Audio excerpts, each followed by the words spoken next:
ബിസ്മില്ലാഹിർ റഹ്മാനിർ റഹീം. ഇന്ന് സംസാരിക്കുന്ന വിഷയം ദിക്റുകളുടെ രഹസ്യം എന്നുള്ളതാണ്. അള്ളാഹു ഇഷ്ടപ്പെട്ട എല്ലാ പ്രവർത്തനങ്ങളിലേക്കും എത്തിപ്പെടാൻ അള്ളാഹു നമുക്ക് തൗഫീഖ് നൽകട്ടെ.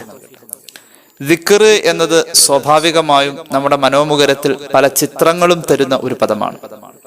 സാധാരണ ദിക്ർ എന്ന് പറഞ്ഞാൽ ലാ ഇലാഹ ഇല്ലല്ലാ എന്ന ദിക്ർ ചൊല്ലുന്ന ഒരു ചിത്രമാണ് നമ്മെ സംബന്ധിച്ചിടത്തോളം ദിക്ർ എന്ന വാക്കിലൂടെ ലഭിക്കുന്നത്. അത് മാത്രമല്ല, ദിക്ർ എന്ന് നമുക്കറിയാം. ദിക്ർ എന്ന പഠനത്തിന്റെ അന്വേഷണത്തിൽ നമുക്ക് ബോധ്യപ്പെടുന്ന പല യാഥാർത്ഥ്യങ്ങളുമുണ്ട്. അതേക്കുറിച്ചുള്ള ഹ്രസ്വമായ ഒരു വിശകലനമാണ് ഇൻഷാ അല്ലാഹ് ഇന്ന് മുതൽക്ക് നമ്മൾ ആഗ്രഹിക്കുന്നത്. അള്ളാഹു നമുക്ക് അറിവിൽ ബറക്കത്തും അമല് ചെയ്യാനുള്ള ഭാഗ്യവും നൽകട്ടെ. ദിക്ർ എന്ന് പറഞ്ഞാൽ അള്ളാനെ ഓർക്കാൻ കഴിയുന്ന എല്ലാത്തിനും ദിക്ർ എന്ന് പറയാം. അള്ളാനെ ഓർക്കാൻ പറ്റുന്ന എല്ലാ കാര്യങ്ങൾക്കും ദിക്ർ എന്ന് പറയാം. അതിൽ നിന്ന് മനസ്സിലാക്കാം, അത് വാക്കുകൾ കൊണ്ട് മാത്രമല്ല, അത് ചിലപ്പോൾ പ്രവർത്തികൾ കൊണ്ടാവാം. ദിക്ർ എന്ന പ്രയോഗം തന്നെ ഫിക്ർ എന്നതിന് ഉപയോഗിക്കാറുണ്ട്. ഫിക്ർ എന്ന പ്രയോഗത്തിന് ഫിക്ർ എന്ന് പറഞ്ഞാൽ ചിന്ത എന്നാണ് അതിനർത്ഥം. സ്മരിക്കുക എന്നത് ദിക്ർ എന്ന പ്രയോഗത്തിന്റെ വകഭേദമാണ്. അപ്പോൾ വാക്കിലും പ്രവൃത്തിയിലും ചിന്തയിലും ദിക്ർ ഉണ്ടാവാറുണ്ട്. ഇസ്ലാമിക കർമ്മശാസ്ത്രം വിലയിരുത്തുന്നത് ദിക്ർ ഒഴിവായിട്ട് ഒരു സത്യവിശ്വാസിയുടെ ജീവിതം ഇല്ല എന്നുള്ളതാണ്. ഏറ്റവും ഒരു ചെറിയൊരു ഉദാഹരണം പറഞ്ഞാൽ, ഫത്ഹുൽ മുഈൻ പോലെയുള്ള ഇസ്ലാമിക കർമ്മശാസ്ത്ര ഗ്രന്ഥങ്ങൾ പറയുന്ന ഒരു കാര്യമുണ്ട്. നമ്മൾ ഒരിടത്ത് ഇരുന്നിട്ട് അവിടെ നിന്ന് എഴുന്നേൽക്കുമ്പോൾ അല്ലാ എന്ന് ഉച്ചരിക്കാതെ എഴുന്നേൽക്കുക എന്നത് കറാഹത്താണ്. അത്രത്തോളം അല്ലാ എന്ന ഒരൊറ്റ പദം കൊണ്ട് ദിക്റിനെ അവിടെ കൊണ്ടുവരലാണ്. എല്ലാ പ്രവർത്തനങ്ങളിലും ദിക്റിന്റെ കൃത്യമായ ഇടപെടലുണ്ട്. നമ്മൾ ഭക്ഷണം കഴിക്കുകയാണെങ്കിൽ ബിസ്മി ചൊല്ലിയിട്ടാണ് നമ്മൾ ഭക്ഷണം കഴിക്കുക. ദിക്ർ ആ ഭക്ഷണം കഴിക്കുക എന്ന പ്രവർത്തനത്തിൽ ഇടപെടുകയാണ്. ഒളു ചെയ്യല്, കുളിക്കല്, മിസ്വാക്ക് ചെയ്യല്, ഇതിനൊക്കെ ഇസ്ലാമിക കർമ്മശാസ്ത്രം കൃത്യമായ രൂപവും അതിന്റെ കോലവും ഒക്കെ പഠിപ്പിച്ചു തന്നിട്ടുണ്ട്. എല്ലാ പ്രവർത്തനങ്ങളിലും എല്ലാ കർമ്മങ്ങളിലും ദിക്ർ ഇടപെടുന്നുണ്ട്. അതിനർത്ഥം എല്ലാ പ്രവർത്തനങ്ങളും അള്ളാഹുവിന്റെ മാർഗത്തിലുള്ള വഴിപാടുകളായി മാറണം എന്നുള്ള ഒരു വഴിയാണ് ഇതിലൂടെ നമുക്ക് മനസ്സിലാകുന്നത്. ഏതായാലും കൃത്യമായ രൂപവും കോലവും ഒരർത്ഥത്തിൽ ചിന്തിച്ചാൽ നമുക്ക് ദിക്റിന്റെ വിഷയത്തിൽ ബോധ്യമല്ല. അള്ളാനെ ഓർക്കാൻ കഴിയുന്ന എല്ലാം ദിക്റാണ്.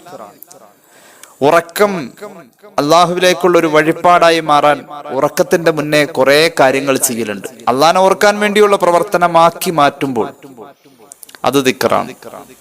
അങ്ങനെ ചിന്തിച്ചു കഴിഞ്ഞാൽ ഉറക്കത്തിന്റെ അകത്ത് പോലും ശ്വസന നിശ്വാസം ദിക്റായി വന്ന മഹാന്മാരെയും നമുക്ക് കാണാൻ കഴിയും. സാധാരണ റാത്തീബ് പോലെയുള്ള അദ്കാറിന്റെ മജ്ലിസുകൾ ഉണ്ടാവാറുണ്ട്. റാത്തീബ് എന്നാ നമ്മൾ പറയാം. ഹാ ഹി ഹു ഹയ്യ് ഒരു ദിക്റാണ്. ചിലർക്ക് ഇതിന്റെ അർത്ഥം മനസ്സിലാകാതെ ആ ദിക്റിന്റെ വിചിത്രത ചിന്തിച്ചുകൊണ്ട് തമാശ പോലെ കാണുന്നവർ പോലും ഉണ്ട്. ഞാൻ ആരെയും ചെറുതായി പറഞ്ഞതല്ല, ആരെയും കുറ്റം പറഞ്ഞതുമല്ല.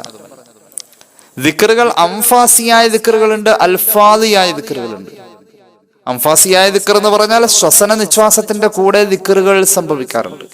അതൊക്കെ നമ്മുടെ സാധാരണ ജീവിതത്തിന്റെ അവസ്ഥയിൽ നിന്നും ആത്മീയമായ പുരോഗമനം നമുക്ക് വരുമ്പോൾ അള്ളാഹു തരുന്നൊരു ഔദാര്യമാണ്.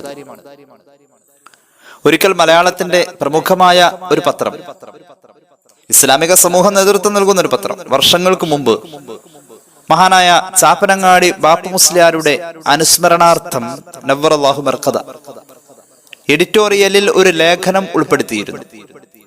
മഹാനായ ശൈഖുന ചാപ്പനങ്ങാടി ഉസ്താദിനെ കുറിച്ച് പറഞ്ഞുകൊടുത്ത് ആ മഹാനുഭാവന്റെ ഉമ്മയെ പരാമർശിച്ചുകൊടുത്ത് വായിച്ചതായി ഞാൻ ഓർക്കുന്നുണ്ട്.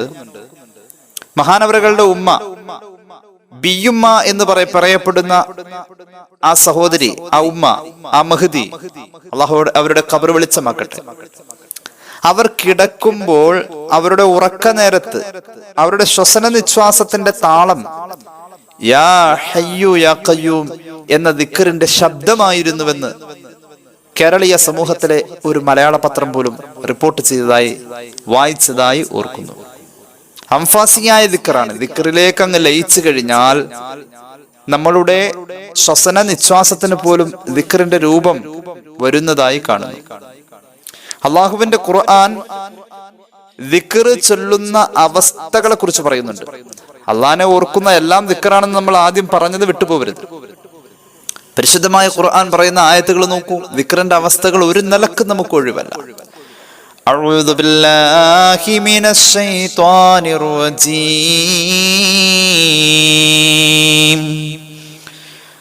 ബിസ്മില്ലാഹിർ റഹ്മാനിർ റഹീം. إن في خلق السماوات والأرض واختلاف الليل والنهار لآيات لأولي الألباب الذين يذكرون الله قياما وقعودا وعلى جنوبهم ويتفكرون في خلق السماوات والأرض ربنا ما خلقت هذا باطلا سبحانك فقنا عذاب النار. എല്ലാവർക്കും പരിചയമുള്ള ആയത്തുകളാണ്. തഹജ്ജുദ് നിസ്കാരത്തിലും മറ്റൊക്കെ ഓതേണ്ട ആയത്തുകളാണ്. അള്ളാഹു നമുക്ക് തൗഫീഖ് നൽകട്ടെ. എന്താ ഈ ആയത്തിൽ പറയുന്നത്? തീർച്ചയായും ആകാശഭൂമിയെ പടച്ചതിൽ ഉണ്ട്, രാപ്പകലുകൾ മാറി മാറി വരുന്നതിലുണ്ട്.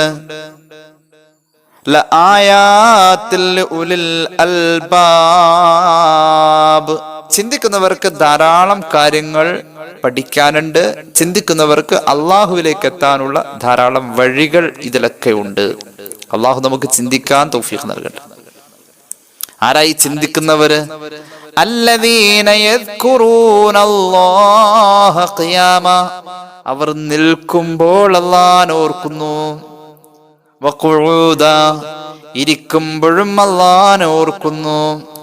വഅലാ ജുനൂബിഹിം, അവർ കിടക്കുന്ന നേരത്തും അല്ലാഹനെ ഓർക്കുന്നു. എപ്പോഴും ഇരുന്നാലും അല്ലാഹനെ ഓർക്കും, നിന്നാലും ഓർക്കും, കിടന്നാലും ഓർക്കും. അപ്പൊ ദിക്ർ എന്നത് മനുഷ്യ ജീവിതത്തിന്റെ എല്ലാ അവസ്ഥയിലുണ്ട്.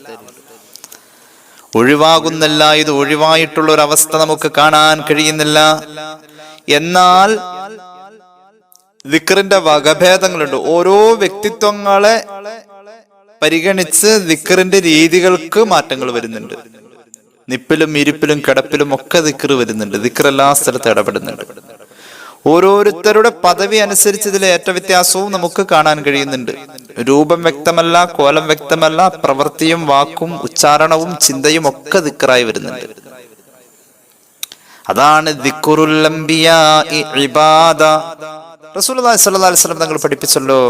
ജാമിഉ സഗീറിന്റെ വ്യാഖ്യാന ഗ്രന്ഥമായ ഫൈദുൽ ഖദീറിൽ കാണാം ഹദീസ്. മുത്തുനബി സ്വല്ലല്ലാഹു അലൈഹി വസല്ലം പഠിപ്പിച്ചു, അമ്പിയാക്കളെ ഓർക്കൽ ഇബാദത്താണ്. എങ്ങനെ ഇപ്പൊ അമ്പിയാക്കളെ ഓർക്കുമ്പോ ഇബാദത്ത് വരാം?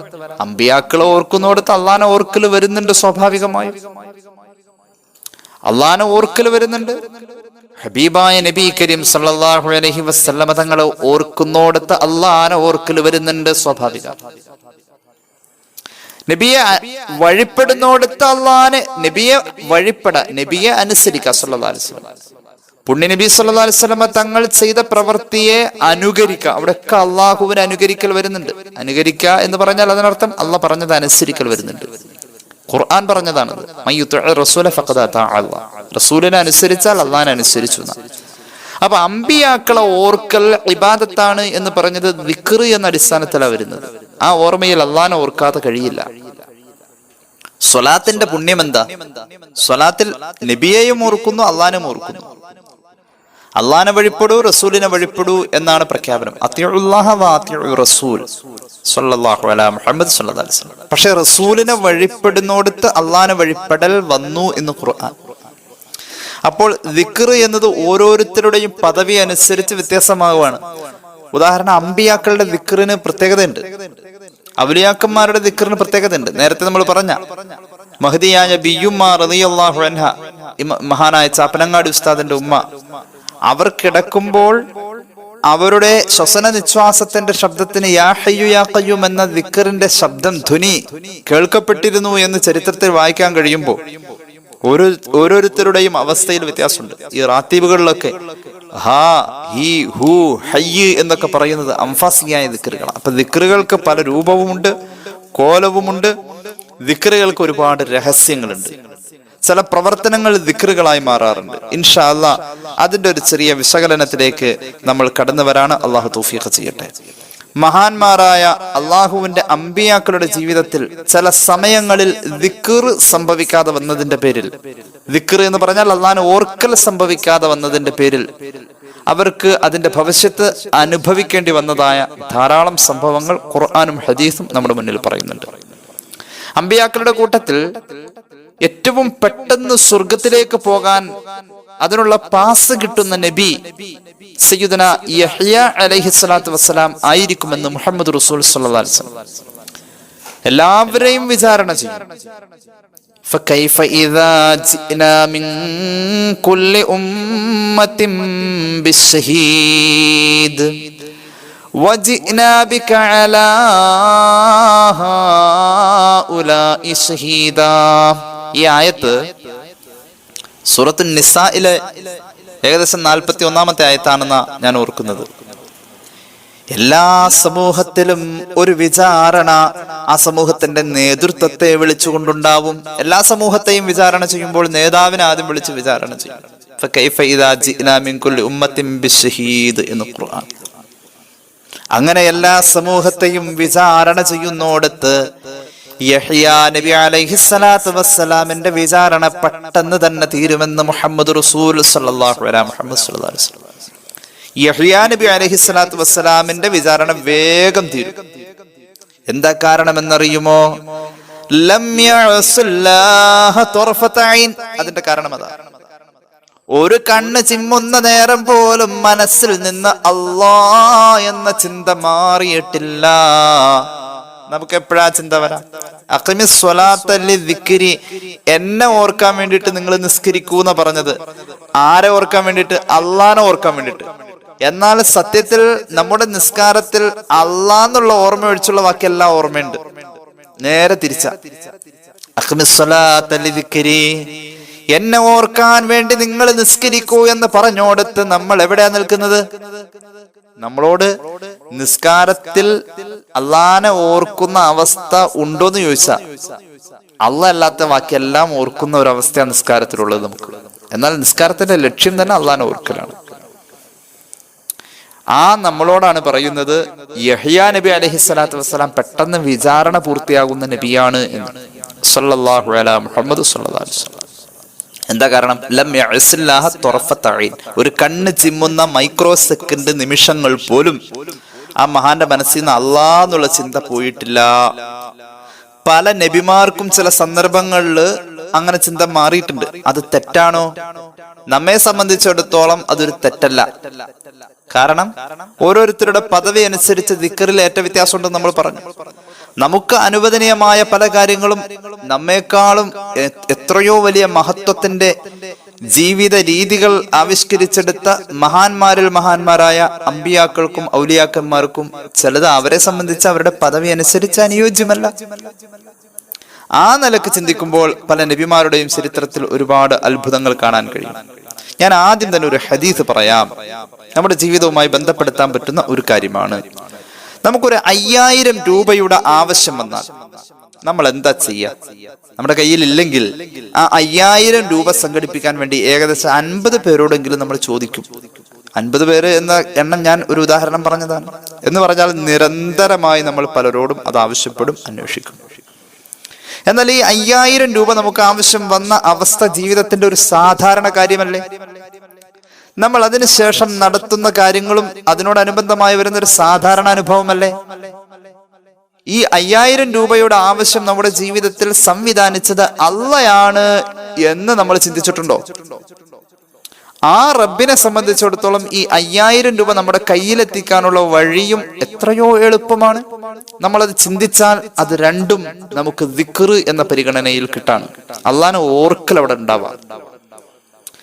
ആ സന്ദർഭത്തിൽ നമ്മൾ എന്ത് ചെയ്യും? പടച്ചോനെ, എനിക്കൊരു 5000 രൂപയുടെ ആവശ്യം നീ തന്നതാണ് അല്ലാ. അപ്പൊ അള്ളാനെ ഓർത്തു, അള്ളാഹുവേ ഇതിന്റെ പരിഹാരവും നിന്റെ കയ്യിലാണ് അല്ലാ. രണ്ടാമത് അള്ളാനെ ഓർത്തു. അള്ളാഹുവിനോട് നമ്മൾ അത് ചോദിച്ചിട്ട് പിന്നെ നമ്മൾ അങ്ങോട്ട് ഇറങ്ങി 5000 അന്വേഷിക്കാൻ. അപ്പൊ അള്ളാനെ ഓർത്തതിന്റെ പേരിൽ അള്ളാന്റെ സഹായം ഉണ്ടാവും. ഇനി കണ്ടോളൂ, ഹദീസ് ഞാൻ പറയാം. ഇമാം ഗസാലി അവിടുത്തെ മുകാശഫയിൽ ഉദ്ധരിക്കുന്നു, ഖാല റസൂലുള്ളാഹി സ്വല്ലല്ലാഹു അലൈഹി വസല്ലം യഖൂലുല്ലാഹു തആല, ഒരു ഖുദ്സിയായ ഹദീസാണ്. അല്ലാഹുവിന്റെ പ്രഖ്യാപനം, മാ മിൻ അബ്ദിൻ നസലത് ബിഹി ബലിയതു ഫഅതസമ ബില്ലാ അഅതൈതുഹു ഖബല അൻ യസ്അലനീ.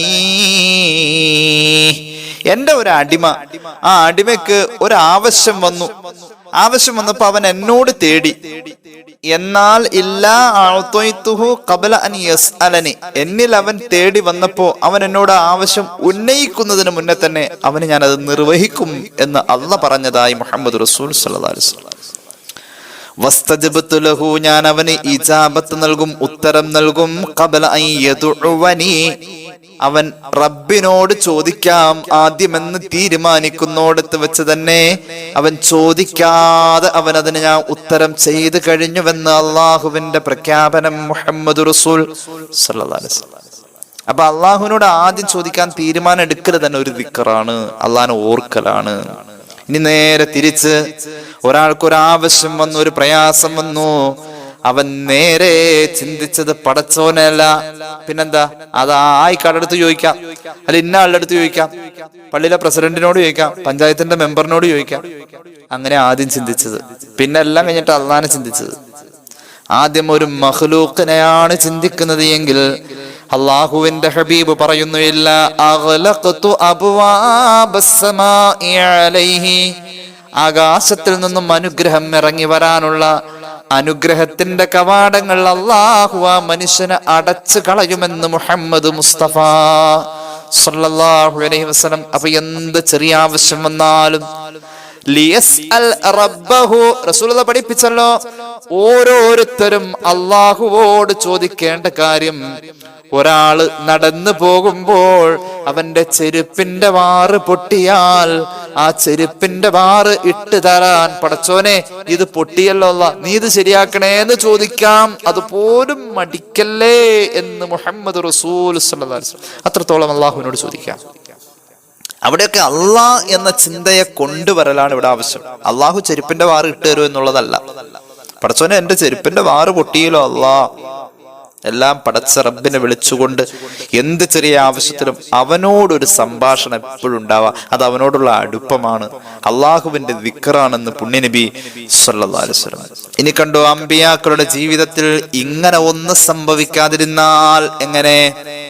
എന്ത് ചെറിയ കാര്യം ആദ്യം അള്ളാഹുവിനോട് പറയൽ ഇല്ലാതിരുന്നാൽ അവർക്ക് അതിന്റെ പേരിൽ ശക്തമായ ശിക്ഷ അള്ളാഹിന്റെ ഭാഗത്തുനിന്ന് ഉണ്ടായിട്ടുണ്ട്. കാണാം. നമ്മെ സംബന്ധിച്ചിടത്തോളം നമുക്ക് അങ്ങനെ ശീലം തന്നെ ഇല്ല. എന്ത് ശീലം? ഒരു ആവശ്യം വന്നാൽ ആ ആവശ്യത്തിൽ ആദ്യം ഉന്നയിക്കപ്പെടുന്നത് അള്ളാഹുവോടാണ് എന്ന രീതി വരലില്ല നമുക്ക്. നമ്മെ സംബന്ധിച്ച് അതൊരു പ്രശ്നമല്ല, തെറ്റല്ല. മഹാനായ ഇമാം റാസി രേഖപ്പെടുത്തുന്നുണ്ട്, ഇസ്മായിൽ അൽ ഹഖ് ബറൂസവി ഒക്കെ രേഖപ്പെടുത്തുന്നുണ്ട്, വൽ ഇസ്തിആനത്ത് ബിഗൈരില്ലാഹി ഫി കശ്ഫി ശദായിദി വ ഇൻ കാനത്ത് മഹ്മൂദത്തൻ ഫിൽ ജുംലത്തി ലാകിന്നഹാ ലാ തലീഖു ബി മൻസബിൽ അംബിയാ അല്ലദീന ഹും അഫ്ളലുൽ ഖൽഖി വ അഹ്ലുത് തറഖി ഫഹിയ തുൻസലു മിൻ ബാബി തർക്കിൽ ഔലാ വൽ അഫ്ളൽ. സുദീർഘമായ ചർച്ചയാണ് ഇത് തഫ്സീറിന്റെ കിതാബിൽ. നമ്മെ സംബന്ധിച്ചിടത്തോളം സാധാരണ ഒരു ജീവിതത്തിലെ സാധാരണ ആവശ്യം അപ്പൊ തന്നെ അള്ളാഹുവിനോട് ചോദിച്ചില്ലെങ്കിലും നമ്മൾ അതിൻ്റെതായ വഴികൾ തേടുന്നോടത്ത് ഒരു തെറ്റല്ലത്. പക്ഷെ അമ്പിയാക്കളാണ് അങ്ങനെ ചെയ്യുന്നതെങ്കിൽ അവർക്ക് അള്ളാഹിന്റെ ഭാഗത്തുനിന്ന് ശക്തമായ ശകാരം ഉണ്ടാകുമെന്നാണ് ഖുർആനും ഹദീസും നമുക്ക് പഠിപ്പിച്ചത്. നമുക്ക് അതിന്റെ ചെറിയൊരു വിശകലനത്തിലേക്ക് പോവാം. അപ്പൊ ഞാൻ എന്തിനാ ഇത് പറഞ്ഞത്? അമ്പിയാക്കളായിട്ട് പോലും അള്ളാഹു റബ്ബിനെ മറക്കുന്നു എന്നൊരവസ്ഥ വരുന്നിടത്ത് കൃത്യമായി പടച്ച റബ്ബ് അതിന്റെ ശകാരത്തിന്റെ രൂപം പ്രകടിപ്പിക്കുന്നുണ്ട് അമ്പിയാക്കളോട് പോലും. അപ്പൊ അമ്പിയാക്കൾ സ്വീകരിച്ചു പോന്ന ആ ഇസ്മത്തിന്റെ മാർഗം നമുക്കും സ്വീകരിക്കാവുന്നതാണ്. 5000ന്റെ ആവശ്യം വരുമ്പോ ഞാൻ നേരത്തെ പറഞ്ഞ ഉദാഹരണം ചിന്തിച്ചാൽ മതി. അങ്ങനെ 100 കൂട്ടം കാര്യങ്ങൾ നമ്മുടെ ജീവിതത്തിലുണ്ട്. പടച്ചോനെ, കറണ്ട് ബില്ല് അടച്ചിട്ടില്ലല്ലോ അല്ല, പൈസ ഇല്ലല്ലോ അല്ല. ഇപ്പൊ എത്ര അല്ല വന്നു, എത്ര പ്രാവശ്യം നമ്മുടെ വായിൽ അല്ലാ എന്ന പദം വന്നു. അള്ളാഹുവേ, സമയം 10:30 കഴിഞ്ഞല്ലോ അല്ല, ഇന്ന കാര്യത്തിന് പോവേണ്ടതാണല്ലോ അല്ല. ഒരു സാധാരണ പ്രയോഗം പോലുമില്ലേ, അതൊക്കെ അല്ലാ അല്ലാ അല്ലാ എന്നുള്ള പ്രയോഗമായി വന്നാൽ നമുക്ക് രക്ഷപ്പെടാം. അല്ലാഹു തൗഫീഖ് ചെയ്യട്ടെ. ഇമാം ഗസാലി രേഖപ്പെടുത്തുന്നത് കാണാം, സക്കരിയാ നബി അലൈഹിസ്സലാത്തു വസ്സലാമിന്റെ ഒരു സംഭവം. മഹാനവറുകളെ ജൂതന്മാര് കൊന്നു കളഞ്ഞതാണ്. ജൂതന്മാരാൽ കൊല ചെയ്യപ്പെട്ട പ്രവാചകനാണ് സക്കരിയാ നബി അലൈഹിസ്സലാം. വലിയ മഹാനാണ്. പ്രായമുള്ള സമയത്ത്, നല്ല പ്രായമുള്ള സമയത്താണ് ജൂതന്മാർ കൊന്നുകളയുന്നത്. ഇസ്രായേലി സമൂഹം അങ്ങനെ അമ്പിയാക്കളെ കൊന്ന ഒരു പാരമ്പര്യം അവർക്കുണ്ട്. ആ ഒരു കുരുത്തക്കേട് അവർക്ക് ശരിക്കുണ്ട്. ഒരുപാട് നബിമാരെ കൊന്നവരാണ് അവർ. ഖുർആൻ അത് പറഞ്ഞിട്ടുണ്ട്. ആ കൂട്ടത്തിൽ ഇസ്രായേലി സമൂഹം കൊന്നുകളഞ്ഞ ഒരു മഹാനായ മനുഷ്യനാണ് സക്കരിയാ നബി അലൈഹിസ്സലാത്തു വസ്സലാം. കൊല്ലാൻ വേണ്ടി ഓടിച്ചു. മഹാനവറുകൾ തന്റെ ജീവനും കൊണ്ട് ഓടുക എന്നത് അള്ളാന്റെ നിർദ്ദേശമാണ്. മഹാനവറുകൾ പോയി ഓടി. ഹറുബ മിനൽ യഹൂദ്, ജൂതന്മാർ കൊല്ലാൻ വേണ്ടി ഓടിച്ചപ്പോൾ ഓടി രക്ഷപ്പെടാ എന്നത് ശരീരത്തോടുള്ള ഒരു ധർമ്മമാണ്. മഹാനവറുകൾ ഓടി. ആ സമയത്ത് ജൂതന്മാർ കൊല്ലാൻ വേണ്ടി ഓടിച്ചവര് പിന്നാലെ കൂടി. അങ്ങനെ തൊട്ടടുത്തെത്തിയപ്പോഴേക്കും മഹാനായ സക്കരിയ നബി അലൈഹി സ്വലാത്തു വസ്സലാം ഒരു വളവങ്ങ് തിരിഞ്ഞ് പെട്ടെന്ന് മുന്നിൽ ഒരു വലിയ വൃക്ഷം കണ്ടു.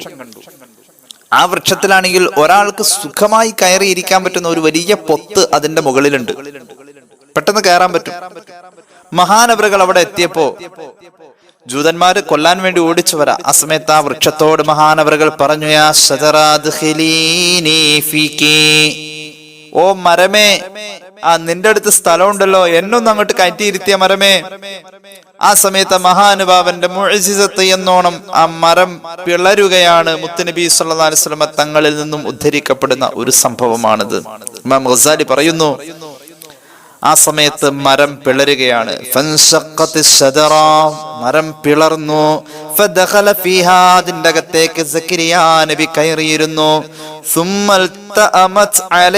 പിന്നെ മരം വന്ന മഹാനെ പൊതിഞ്ഞു. മരത്തിന്റെ അകത്താ മഹാനവർ. പക്ഷേ തലയിൽ ഒരു തലപ്പാവ് വെച്ചിട്ടുണ്ട്. അതിന്റെ പിന്നിലേക്ക് കോന്തല നീണ്ടു കിടക്കുന്നുണ്ട്. അതിന് വാലുണ്ട്, തലയെക്കെട്ടിന് വാലുണ്ട്. മരം വലിഞ്ഞു കൂടിയ നേരത്ത് ദൗർഭാഗ്യകരമെന്ന് പറയട്ടെ, തലയിൽ കെട്ടിവെച്ചിരിക്കുന്ന തുണിയുടെ ഒരു കഷ്ണം മരത്തിന്റെ മുകളിൽ ഇങ്ങനെ കിടന്ന് കാറ്റിൽ കിടന്നാടാ.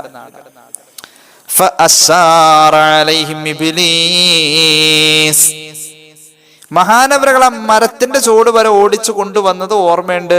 പിന്നെ അങ്ങോട്ട് പോയിന്ന് കാണുന്നില്ല. അങ്ങനെ ആ മരത്തിന്റെ പരിസരത്ത് കിടന്ന് ജൂതന്മാർ കിടന്ന് അന്വേഷിക്കുമ്പോൾ ഇബ്ലീസ് അവർക്ക് കാണിച്ചു കൊടുത്തു. ഇവിടെ ഒരു സംഭവമുണ്ട്. ഇതിന്റെ ഗുണപാഠം ഇമാം ഗസാലി പറയുന്നുണ്ട്.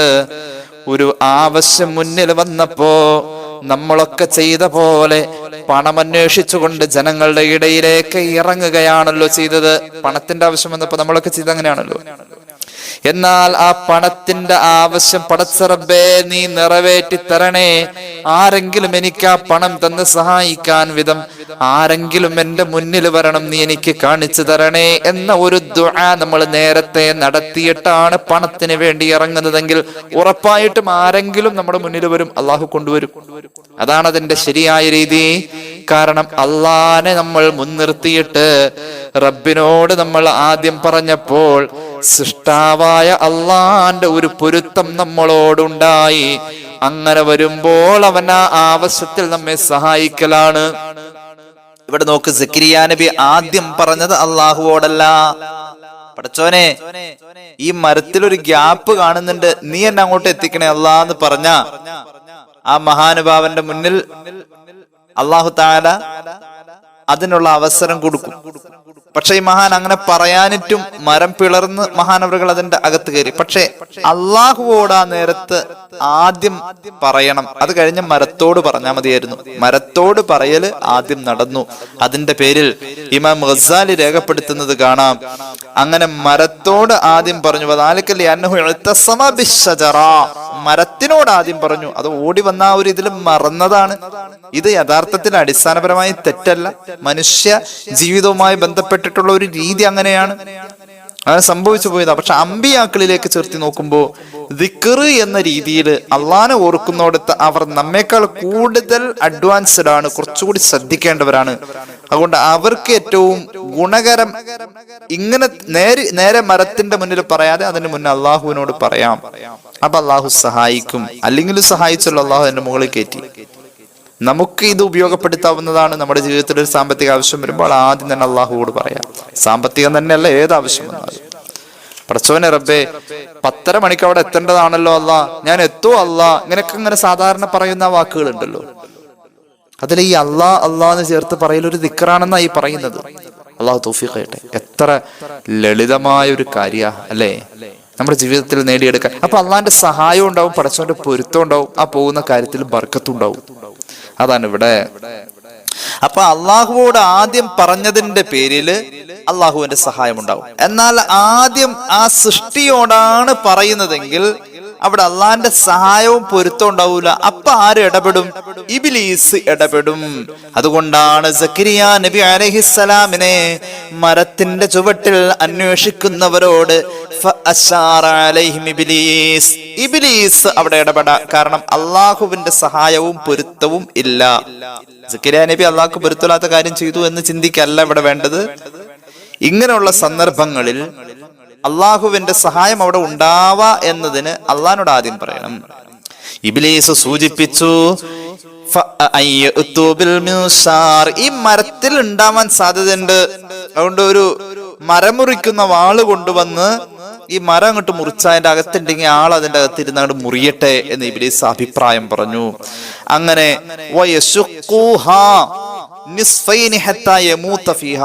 മരം അവർ മുറിക്കുകയും മഹാനവറുകൾ ആ മരത്തിന്റെ അകത്ത് 2 കഷ്ണമാവുകയും ചെയ്തു എന്ന് ഇമാം ഗസാലി രേഖപ്പെടുത്തുന്നു. ഇബ്ലീസ് അവിടെ ഇടപെടാണ്. ഇബ്ലീസ് ഇടപെടാതിരിക്കണമെങ്കിൽ ആദ്യം അള്ളാഹുവിനോട് പറയണം. ഇത് നമ്മുടെ എല്ലാവരുടെയും കാര്യങ്ങളിലുള്ളതാണ്. ഇങ്ങനെ അങ്ങ് നോക്കിയാൽ ധാരാളം സംഭവങ്ങൾ പരിശുദ്ധ ഖുർആൻ തന്നെ പറഞ്ഞല്ലോ. സൂറത്ത് യൂസുഫ്, എത്രയോ സംഭവങ്ങൾ. സൂറത്ത് യൂസുഫിന്റെ 42-ാമത്തെ ആയത്ത്. സൂറത്ത് യൂസുഫ് നബി അലൈഹിസ്സലാത്തു വസ്സലാമിന്റെ ജീവിതത്തിന്റെ സംഭവ ബഹുലമായ ചരിത്രത്തെ വിവരിക്കലാണല്ലോ. സൂറത്ത് യൂസുഫിന്റെ 42-ാമത്തെ ആയത്തിലേക്ക് നോക്കൂ. അവിടെ എന്താണ് സംഭവിക്കുന്നത്? അവിടുത്തെ കൂടെ യൂസുഫ് നബിയുടെ കൂടെ അലൈഹിസ്സലാം ജയിലിൽ സഹവസിച്ചിരുന്ന 2 പേർക്ക് വിധി വന്ന്, ഒരാള് തൂക്കിക്കൊല്ലാൻ വിധിക്കപ്പെടുകയും മറ്റേയാള് കൊട്ടാരത്തിലേക്ക് രണ്ടാമത് ആ പഴയ ജോലിയിലേക്ക് പോസ്റ്റ് ചെയ്യപ്പെട്ട് അയാള് തന്റെ കൂടെ നിന്നും പിരിഞ്ഞ് കൊട്ടാരത്തിലേക്ക് പോകുമ്പോൾ രാജാവിന്റെ ഉദ്യോഗസ്ഥന്റെ ഒക്കെ ഏറ്റവും അടുത്ത ആളായി നിൽക്കുമ്പോൾ നിരപരാധിയായ യൂസുഫ് നബി ഇവിടെ ഉണ്ടെന്നുള്ള വിവരം പൂർണ്ണമായും അറിയാവുന്ന ആളോട് അവിടെ ചെല്ലുമ്പോൾ മറക്കല്ലേ എന്ന് പ്രത്യേകം പറയാണ്. ഈ സംഭവം സൂചിപ്പിച്ചുകൊണ്ടാണ് സൂറത്ത് യൂസുഫിന്റെ 42-ാമത്തെ ആയത്തിൽ പറയുന്നത്. നമുക്ക് ആയത്തൊന്ന് പരിശോധിക്കാം. അഊദു ബില്ലാഹി മിനശ് ശൈത്വാനിർ റജീം. ബിസ്മില്ലാഹിർ റഹ്മാനിർ റഹീം.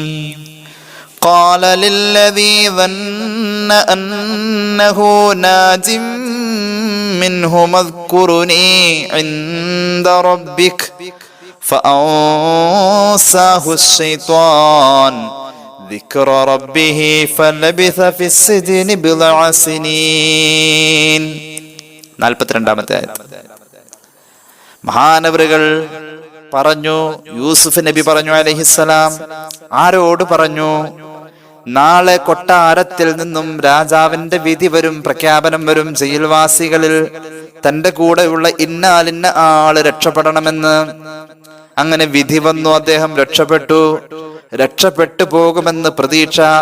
അയാൾ നേരത്തെ കണ്ട സ്വപ്നത്തിന്റെ വ്യാഖ്യാനം പറഞ്ഞു കൊടുത്തോടത്ത് യൂസുഫ് നബിക്ക് ബോധ്യമായതാണ്. ബോധ്യമായ നേരത്ത് അയാളോട് യൂസുഫ് നബി നേരത്തെ പറഞ്ഞു, ഉദ്കുർനീ ഇൻദ റബ്ബിക, നിന്റെ യജമാനനായ രാജാവിന്റെ അടുക്കൽ നീ കൊട്ടാരത്തിലെത്തി രാജാവിന്റെ ഇഷ്ടക്കാരനായി കഴിയാൻ പോകുന്നു.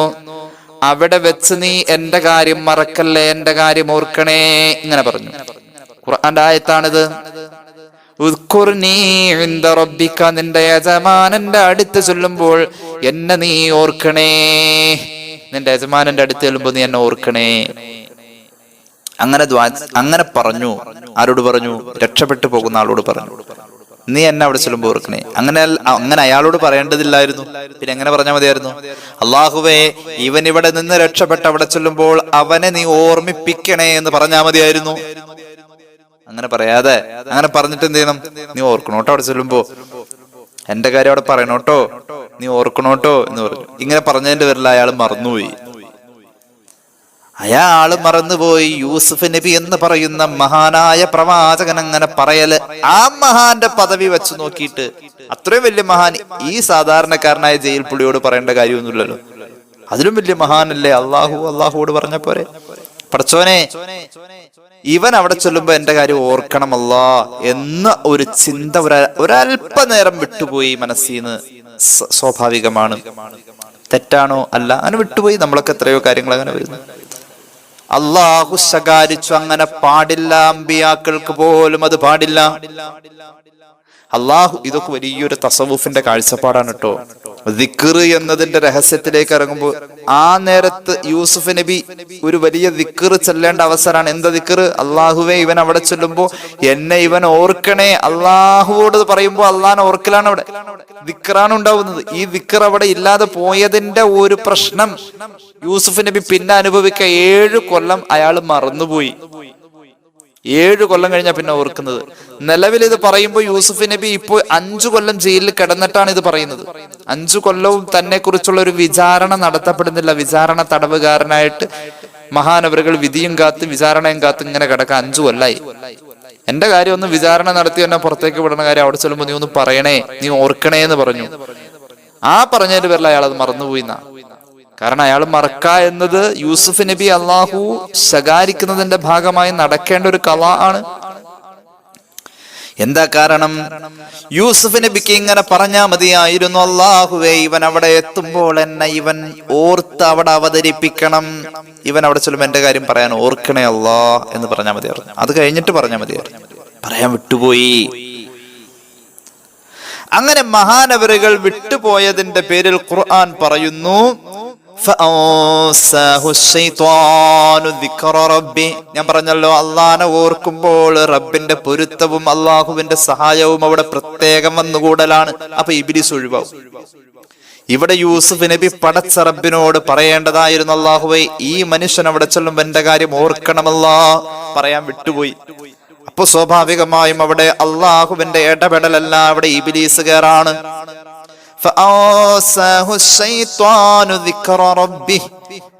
ഇബ്ലീസ് അതിന്റെ ഇടയിൽ കേറിയിട്ട് അവനെ അങ്ങ് മറപ്പിച്ചു കളഞ്ഞു. അള്ളാന്റെ നിയോഗമാണ്, അള്ളാഹു ഏൽപ്പിച്ചതാണ് ഇബ്ലീസിന്.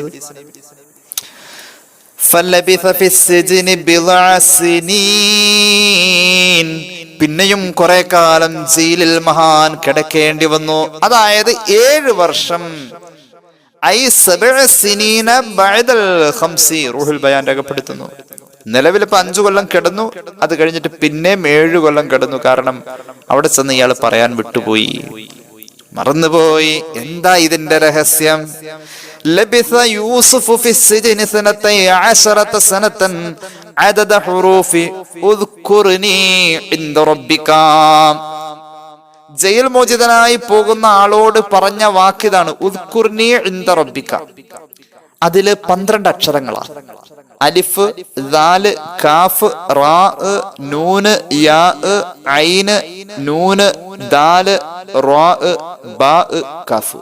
12 അക്ഷരം. ഉദ്കുർനി ഇൻദ റബ്ബിക. ഈ 12 അക്ഷരമുള്ള 3 വാക്ക് പറഞ്ഞപ്പോ മഹാനവറുകൾ പറഞ്ഞ ഓരോ അക്ഷരത്തിനും 1 വർഷം എന്ന കണക്ക് അള്ളാഹു നിശ്ചയിച്ചു. ഈ നബിയെ അള്ളാഹു പഠിപ്പിക്കാണ്, ഈ നബിയെ അള്ളാഹു ശകാരിക്കാണ്. 12 വർഷം ജയിലിൽ കിടക്കണം. നിലവിൽ 5 എന്ന വർഷം കഴിഞ്ഞു. ഇനി 7 കൊല്ലം കൂടി കൂട്ടി 12 കൊല്ലം. അതാണ് ആ വാക്കുകൊണ്ടുള്ള, ആ പറഞ്ഞ വാക്കിനെ പോലും അള്ളാഹു അങ്ങനെയാണ് പരിഗണിച്ചത്. അപ്പൊ അള്ളാന്റെ ഓർമ്മ ഒരിക്കലും പോവാൻ പാടില്ല. അള്ളാഹുവിന്റെ ഹബീബ് സല്ലല്ലാഹു അലൈഹി വസല്ലം തങ്ങൾ പഠിപ്പിച്ചു, റഹിമല്ലാഹു അഖീ യൂസുഫ, എന്റെ സഹോദരനായ യൂസുഫ് നബിക്ക് അല്ലാഹു കരുണ ചെയ്യട്ടെ. മുത്തുനബി സല്ലല്ലാഹു അലൈഹി വസല്ലം തങ്ങൾ പറയാണ്, ലൗ ലം യഖുൽ, അന്ന് ആ മഹാൻ പറഞ്ഞില്ലായിരുന്നുവെങ്കിൽ എന്ത്, ഉദ്കുർനി ഇൻദ റബ്ബിക എന്ന് പറഞ്ഞില്ലായിരുന്നുവെങ്കിൽ, നീ അവിടെ ചെല്ലുമ്പോ എന്നെ ഓർക്കണേ എന്ന് പറഞ്ഞില്ലായിരുന്നുവെങ്കിൽ, ലമ്മാ ലബിസ ഫിസ്സിജ്നി സബഅൻ ബഅദൽ ഖംസി, നിലവിലെ 5 കൊല്ലം കഴിഞ്ഞിട്ട് പിന്നെ 7 കൊല്ലം കിടക്കേണ്ടതില്ലായിരുന്നു. ഒന്നും പറയാതിരുന്നാലും അയാൾ അവിടെ പോയിട്ട് ഓർത്തേനെ. പക്ഷെ ഈ പറഞ്ഞതിന്റെ പേരിൽ ഖുർആൻ പറയുന്നു, ഫഅസാഹു ശൈത്വാൻ, ഇബ്ലീസ് ഇടപെട്ടു, മറവി കൊടുത്തു എന്ന് പരിശുദ്ധ ഖുർആൻ പറഞ്ഞതിനെ ഒന്നുകൂടി സ്ഥിരപ്പെടുത്തി മുത്തുനബി സല്ലല്ലാഹു അലൈഹി വസല്ലം.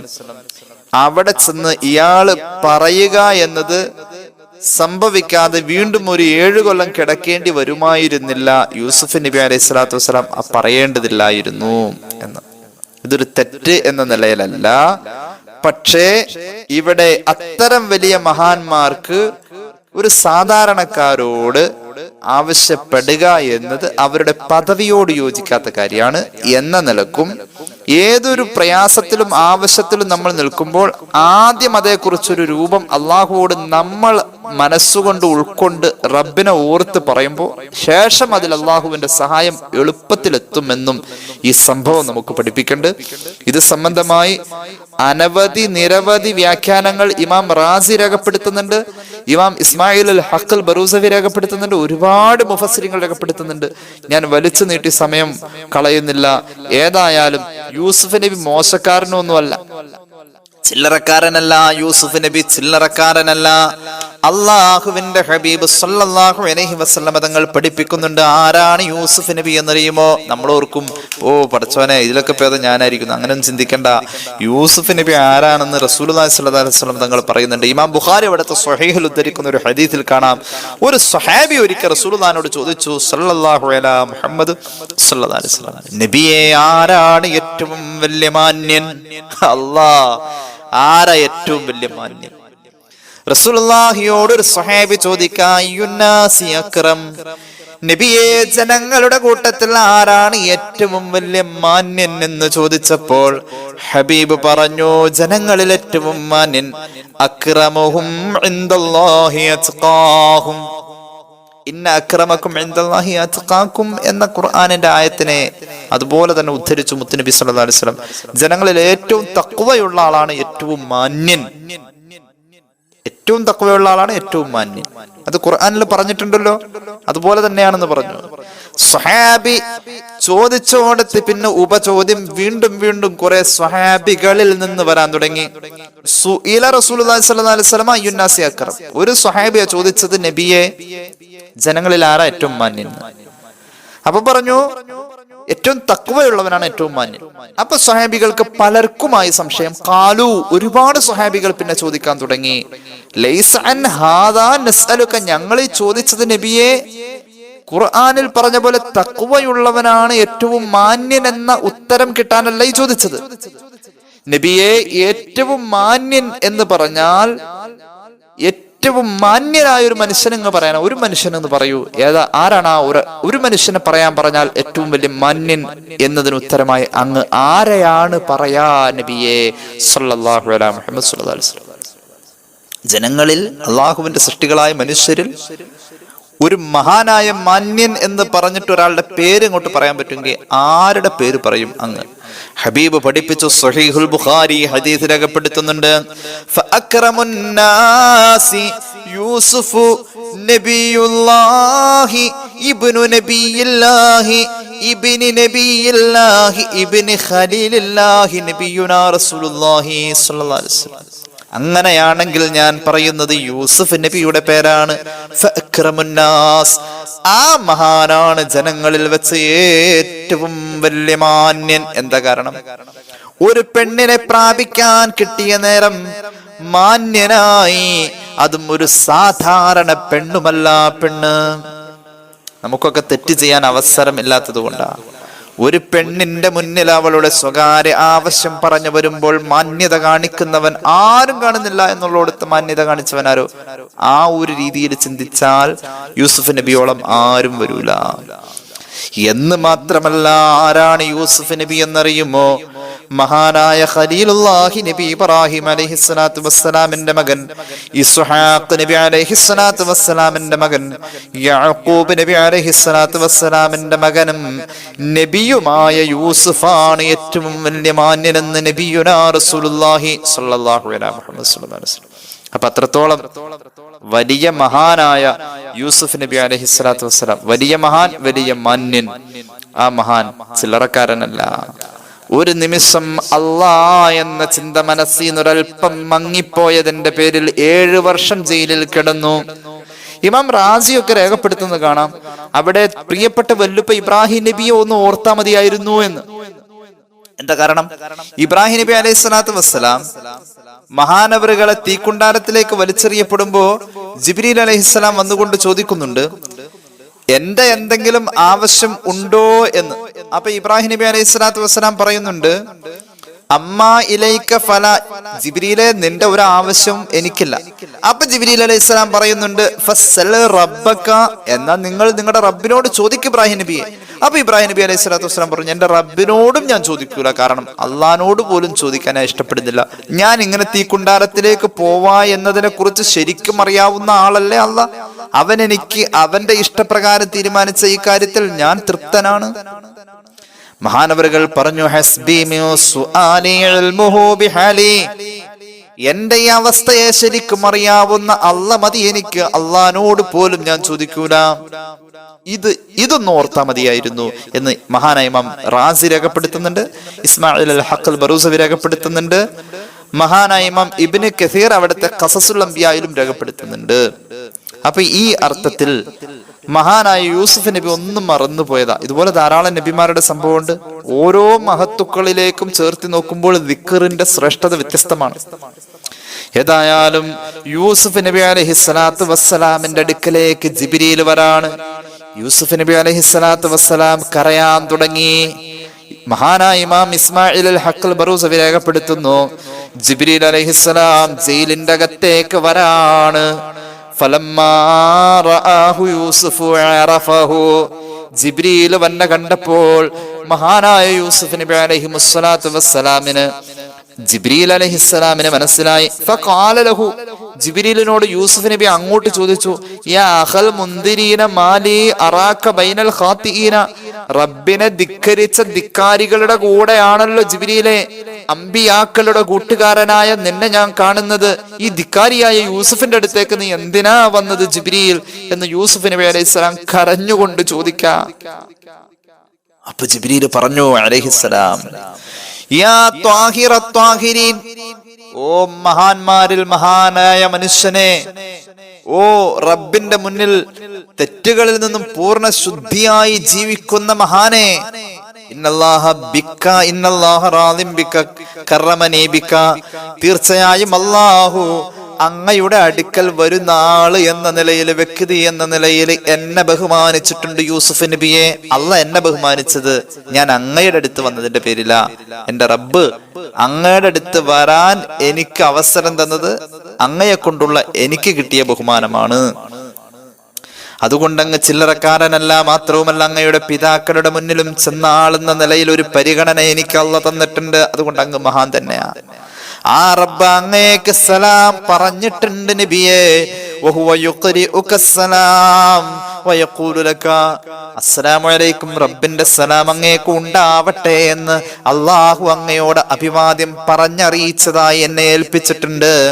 മാത്രവുമല്ല, റബ്ബ് അങ്ങയോട് പറയാൻ പ്രത്യേകം പറഞ്ഞിട്ടുമുണ്ട്, അമസ്തഹ്യൈത മിന്നി ഇദസ്തഅൻത ബിഗൈരി, ഒരു സാധാരണക്കാരനായ മനുഷ്യന്റെ മുന്നിൽ അങ്ങയുടെ പദവി മറന്നു പോയിട്ട് ഒരു പ്രാവശ്യം എന്തോ ഒന്ന് പറഞ്ഞതിന്റെ പേരിൽ ഇങ്ങനെ റബ്ബിനോട് നാണിക്കേണ്ടതില്ല എന്ന് പറഞ്ഞേക്ക് എന്ന് റബ്ബ് എന്നോട് പറഞ്ഞേൽപ്പിച്ചിട്ടുണ്ട് നബിയേ.